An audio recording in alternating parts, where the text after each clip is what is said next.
ఇంత పెద్ద ఎత్తున మీరు అందరూ వచ్చినందుకు మీకు ధన్యవాదాలు తెలియజేస్తూ ఇప్పుడు పెద్దలు గౌరవనీయులు కొత్త ప్రభాకర్ రెడ్డి గారు మాట్లాడాల్సిందిగా కోరుతాం.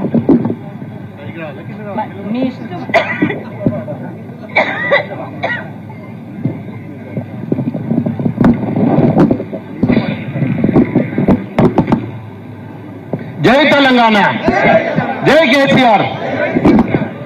ఈరోజు ఇంత మంచి చాలా రోజుల తర్వాత మీ అందరినీ కలిసే అవకాశం వచ్చినందుకు మా మెదక్ నియోజకవర్గం, మరి అదేవిధంగా నర్సాపూర్ నియోజకవర్గం మా బీఆర్ఎస్ పార్టీ కార్యకర్తలకు, శ్రేణులకు అందరికీ కూడా శిరస్సు వంచి నమస్కారాలు తెలుపుతున్నా. 21 మండలం అంటే మా చేగుంట నార్సింగ్ను పక్కకు పెట్టేసినావా ఏంది? ఒకప్పుడు మెదక్ అడ్డనే మరి రైతుల అడ్డా ఏదంటే తెలంగాణలో మెదక్. ఇది వాస్తవమా కాదా? ఇలా ఆ అడ్డలోనే కష్టం వచ్చింది మనకు. రైతులకు బువ్వ పెట్టే, మొత్తం దేశానికి బువ్వ పెట్టే మెదక్లో మరి దీనికి మొదటి నుంచి కూడా మెదక్ అనే పేరున్నది. మరి మనకే ఇలా కష్టం వచ్చిందంటే మరి మనం ఎవరికి చెప్పుకోవాలి? మరి గతంలో ఏముండే, ఇప్పుడు ఏముండే మనం అందరం కూడా గ్రహిస్తున్నాం. మరి సన్న బియ్యం కోసమే కానీ, రుణమాఫీ కోసమే కానీ, రైతులకు ఈరోజు మసాలా సంచులు దొరుకుతలేవు, యూరియా మసాలా సంచులు కానీ, అమోనియా కానీ, మరి ఏది కూడా విత్తనాలు కానీ పూర్తిగా లైన్లలో నిలబడాల్సిన పరిస్థితి వచ్చిందంటే దాని మీద మొరబెట్టుకోవడానికి ఈరోజు కలెక్టర్ ఆఫీస్ ముంగట మనం ధర్నా కార్యక్రమాన్ని పెట్టుకోవడం జరిగింది. మరి దానికి అధ్యక్షత వహించిన పెద్దలు గౌరవనీయులు మాజీ ఎమ్మెల్యే గారు పద్మా దేవేందర్ రెడ్డి గారికి, మరి అదేవిధంగా సుంటా లక్ష్మారెడ్డి నర్సాపూర్ ఎమ్మెల్యే గారికి, మా నిరంజన్ అన్న మాజీ మంత్రి గారికి, మా శశిధర్ అన్న గారికి, జగదీష్ గారికి, మరి తిరుపతి రెడ్డి గారికి, సుభాష్ అన్న గారికి, క్రాంతి గారికి, మా జిల్లా పరిషత్ మాజీ చైర్మన్ గారికి, మరి అదేవిధంగా చాలా మంది మా చంద్రగౌడ్ గారికి, మరి అన్ని మండలాల నుంచి విచ్చేసిన మండల అధ్యక్షులు, మరి గౌరవ మాజీ ఎంపీపీలు, మాజీ జడ్పీటీసీలు, సర్పంచులు, ఎంపీటీసీలు, మరి గ్రామ అధ్యక్షులు అందరికీ కూడా పేరు పేరున ఈరోజు ఉద్యమ వందనాలు. నిజంగా తెలంగాణ తెచ్చుకున్నప్పుడు చాలా సంతోషపడ్డాం. 10 ఏళ్ళు బ్రహ్మాండంగా పనిచేసుకున్నాం. రాగానే మిషన్ కాకతీయ నంబర్ 1, మళ్ళీ ఇంకా కాకపోతే మిషన్ కాకతీయ నంబర్ 2 పెట్టుకున్నాం. ఇవాళ మల్లన్న సాగర్ కట్టుకున్నాం, రంగనాయక సాగర్ కట్టుకున్నాం, కొండపోచమ్మ కట్టుకున్నాం, అనంతగిరి సాగర్ కట్టుకున్నాం మన ఉమ్మడి మెదక్ జిల్లాలో. ఇక పక్కకి మనకు అవసరం లేదు, మన జిల్లా గురించే చెప్తున్నా.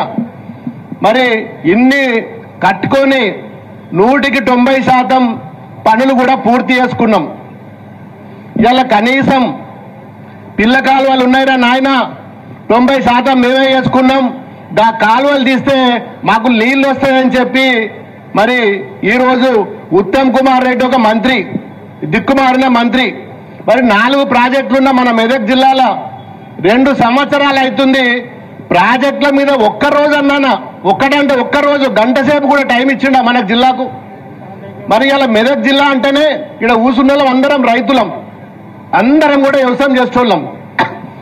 రెక్కార్త కానీ బుక్క పోదు మనకు.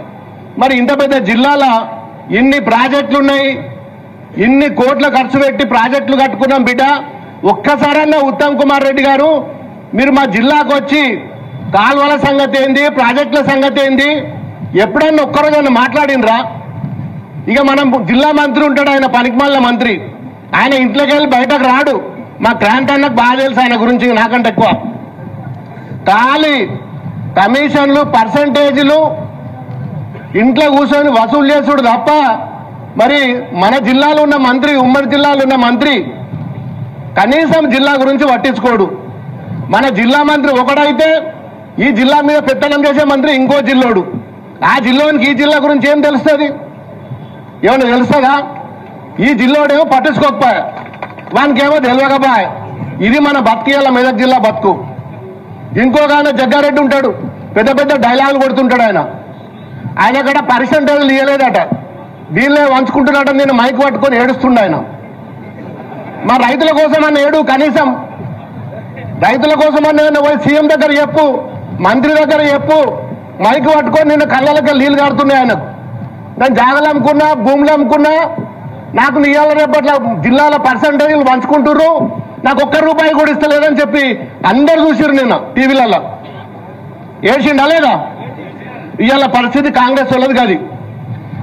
కాంగ్రెస్ వాళ్ళే తన్నుకుంటున్నారు. ఇవాళ గజ్వేల్ కాడ ఏమైంది? మొన్న 2 గ్యాంగ్ల ముందు ఎస్సీ కేసు పెట్టిండు ఆయన మీద, ఇంకొక లీడర్.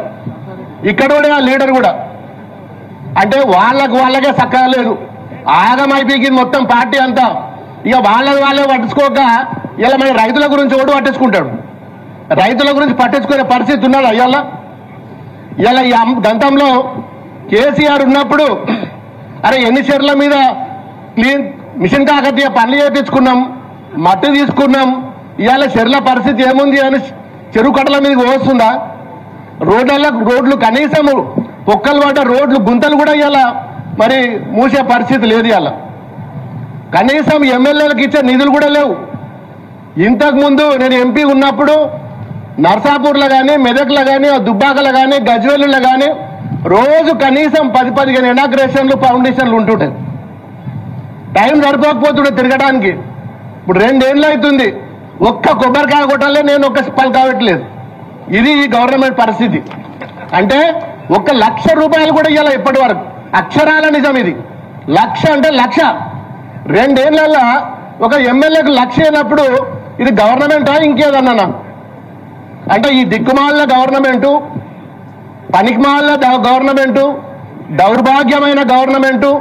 మరి దేశంలో 28 రాష్ట్రాలలో ఏ రాష్ట్రంలో కూడా లేని విధంగా ఇలా తెలంగాణ ఉన్నది అంటే ఇది నిజంగా కూడా వాస్తవం. ఇలా మన మెదక్ జిల్లా, మన ఫ్యాక్టరీలు లేవు, పెద్ద పెద్ద బిజినెస్ వ్యాపారాలు లేవు. మనం బతికేదే ఇలా మరి నీళ్ల కోసం బతుకుతాం, వ్యవసాయం చేసుకొని బతుకుతాం. మన జిల్లా మంత్రి నుండి బుద్ధి జ్ఞానం ఉండాలి ఆయనకు. బసవేశ్వర ప్రాజెక్టు ఉంటుంది, సంగమేశ్వర ప్రాజెక్టు ఉంటుంది. మరి కేసీఆర్ గారు ఉన్నప్పుడు శాంక్షన్ చేసుకొచ్చిండు. కనీసం దాని మీద మరి ఆయన జిల్లా, సంగారెడ్డి జిల్లా జర్రన సోయి ఉండాలి కదా. మరి ఆంధ్రలకు నీళ్లు రావాలి, జైరాబాద్కు నీళ్లు రావాలి. మరి కనీసం ఒక్కసారైనా రివ్యూ మీటింగ్ పెట్టి మరి డబ్బులు ఇచ్చి ఆ ప్రాజెక్టు పూర్తి చేయాలి కదా. కేసీఆర్ అప్పుడు శాంక్షన్ చేపించి, ఫౌండేషన్ వేపించి, మొత్తం కాంట్రాక్టర్ కాడికి వెళ్ళి ఇచ్చినాక వాళ్ళు వేసిండ్రు కదా, మనకు పేరు రావద్దని చెప్పి ఇవాళ ఆ ప్రాజెక్టును కూడా ఆపిన ఘనత ఇవాళ మన మంత్రిది, జిల్లా మంత్రిది. ఇక పోతే ఓ దుకాణం పెట్టుకున్నారు కాళేశ్వరం మీద. కేసీఆర్కు నివేదిక ఇవ్వాలి. ఏం చేసిండు కేసీఆర్? కాళేశ్వరం ప్రాజెక్టు పర్ర పెడితే, ఒక మూలకు పర్ర పెడితే కాళేశ్వరం అంతా కూలిపోయింది. ఇలా మనం కారు మీద రోడ్ ఎత్తాం, ఓ కారుకో లైట్ వలిగిపోతుంది, ఓ బంపర్ వలిగిపోతుంది. కారుని తీసుకపోయి చెట్టబుట్టలు వేస్తావా నువ్వు? లైట్ పోతే లైట్ వేసుకోవా? ఇవాళ కాళేశ్వరంలో ఒక పిల్లర్, మేడిగడ్డలో ఒక పిల్లర్ పోతే ఆ పిల్లర్ తీసి ఇంకో పిల్లర్ కట్టుకోవా నువ్వు? నీ ఇంటికాడ ఓ కిటికీ ఊసిపోతుంది, ఓ దర్వాజ ఊసిపోతుంది, ఆ దర్వాజ తీసేసి ఇంకో దర్వాజ పెట్టుకోమా? ఇది ఇవాళ పరిస్థితి కాళేశ్వరంది. జర్రాన సిగ్గుశరం లేదు. బోలెడు నీళ్లు గోదావరిలో కలుస్తున్నాయి. ఇప్పటి వరకు ప్రాజెక్టులు నింపుకోవాలి. ఏ ఒక్క ప్రాజెక్టులో కూడా నీళ్లు పోలేయాల. ఏ ప్రాజెక్టులో కూడా గోదావరిలో గంగలు కలిసిపోయిన నీళ్ళని కూడా లావట్టుకోనికి శాతనైతే లేదు. మేడిగడ్డ కానీ, అన్నారం కానీ, సుందిళ్ళ కానీ, మరి ఇన్ని అన్నపూర్ణ బ్యారేజ్ కానీ ఏ బ్యారేజ్లో కూడా ఇలా ఒక్క పంపు కూడా ఆన్ కాలేదు. సగం కాలం గడిచిపోతున్నది. మరి మల్లన్న సాగర్లో నీళ్లు లేవు, రంగనాయక సాగర్లో నీళ్లు లేవు, కొండపోచమ్మలో నీళ్లు లేవు, అనంతగిరి సాగర్లో నీళ్లు లేవు. మరి ఎవరు తీసుకొచ్చి నింపాలి ఇవన్నీ? కేసీఆర్ కట్టించిన ప్రాజెక్టులలో కనీసం నీళ్లు నింపే సోయి కూడా నీకు ఇయ్యాల లేదంటే మరి కాలం అయిపోయాక మళ్ళీ ఎప్పుడు నింపుతావు? కనీసం తాగునీరు కూడా కరువైతట్టు ఉన్నది ఈ సంవత్సరం. ఇంత ఘోరమైన పరిస్థితి ఇలా ఈ కాంగ్రెస్ ప్రభుత్వంలో మరి ఈ విధంగా ముందుకు పోతున్నది. ఇక రోడ్లకు చూసినట్టయితే రోజు ఒక డ్రామా చెప్తున్నాడు. పంచాయతీ రోడ్లు కానీ, R&B రోడ్లు కానీ ఇలా హయామేట ఒక కొత్త స్కీమ్ పెట్టిండు. అలా ఏమున్నది ఏమి లేదు, దాని పేరు చెప్పుకుంటా అది ప్రైవేట్ వాళ్ళకి కాంట్రాక్ట్కి ఇచ్చేస్తాడట. గవర్నమెంట్ సంబంధం లేదు, రోడ్ వేసుకోవాలి, టోల్ వసూలు చేసుకోవాలి. ఇక పంచాయతీ రాజ్ సంబంధించిన రోడ్లు, PR సంబంధించిన రోడ్లు కూడా ఆ హ్యామ్ స్కీమ్ కింద పెట్టి ఊర్ల పొంటి చిన్న చిన్న పల్లెటూర్లలో కూడా టోల్ గేట్ పెట్టి వసూలు చేసుకునే స్కీమ్ ఏదైనా ఉన్నది అంటే హ్యామ్ స్కీము దాంట్లో పెట్టిండు మొన్న రోడ్ల గురించి. బ్యాంకు నుంచి రుణం ఇప్పిస్తాడట, ప్రైవేట్ కాంట్రాక్టర్లు రోడ్లు వేసుకోవాలట, టోల్ వసూలు చేసుకొని 15 ఏళ్ల వరకు టోల్ వసూలు చేసుకొని వాడు కాంట్రాక్టర్ గారు బ్యాంకు రుణం కట్టుకోవాలి. అది పెట్టిండి. ఇప్పుడు ఈ స్కీమ్ కొత్త స్కీము ఇవాళ రేవంత్ రెడ్డి గారు. గతంలో ఎప్పుడన్నా ఉన్నదా? దేశానికి స్వతంత్రం వచ్చినప్పటికి కూడా ఊరూరికి పోయే రోడ్డుకు టోల్ పెట్టే సంస్కృతి ఏ ప్రభుత్వం ఇప్పటి వరకు లేదు. మరి ఇవాళ తెలంగాణలో ఇవాళ మన ప్రభుత్వం ఇవాళ వేస్తున్నది. ఇక మా కలెక్టర్ సాబ్ ఉన్నాడు, మెదక్ కలెక్టర్ సాబ్, ఆయన గురించి కూడా చెప్పాలి. కాంగ్రెస్ కార్యకర్తల కంటే బ్రహ్మాండంగా మాట్లాడతాడు ఆయన. కాంగ్రెస్ కార్యకర్తలు అవసరం లేదు ఆయనకు.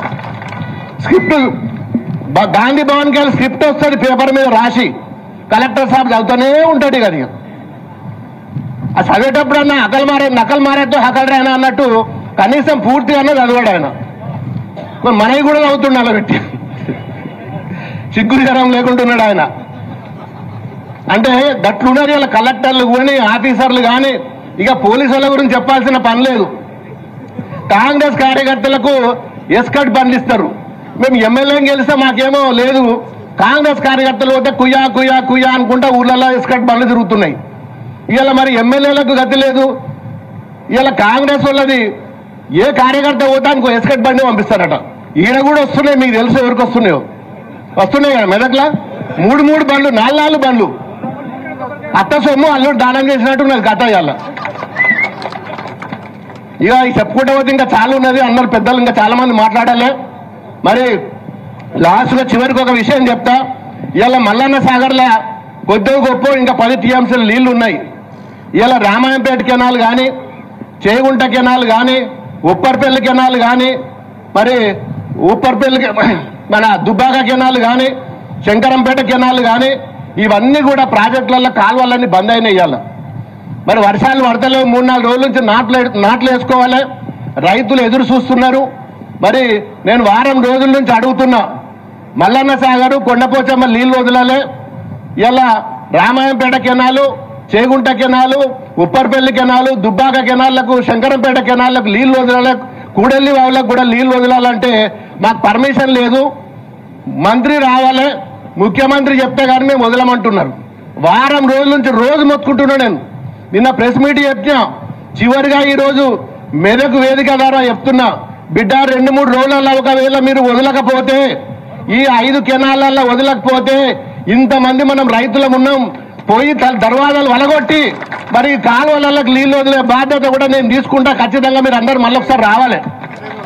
ఖచ్చితంగా నీళ్లు వదలకపోతే కూడెల్లి వాగులకు కానీ, దుబ్బాక కెనాల్ కానీ, రామాయంపేట కెనాల్ కానీ, శంకరంపేట కెనాల్ కానీ నీళ్లు వదిలి రైతులకు ఇవ్వకపోతే ఖచ్చితంగా దర్వాజాలు వలగొట్టి, గేట్లు వలగొట్టి నీళ్లు తీసుకొస్తామని చెప్పి 3 రోజులు టైం ఇస్తున్నాం. బిడ్డ మీకు ఉత్తమ్ కుమార్ రెడ్డి గారికి మెదక్ కలెక్టర్ ఆఫీస్ నుంచే మేము హెచ్చరిస్తున్నాం.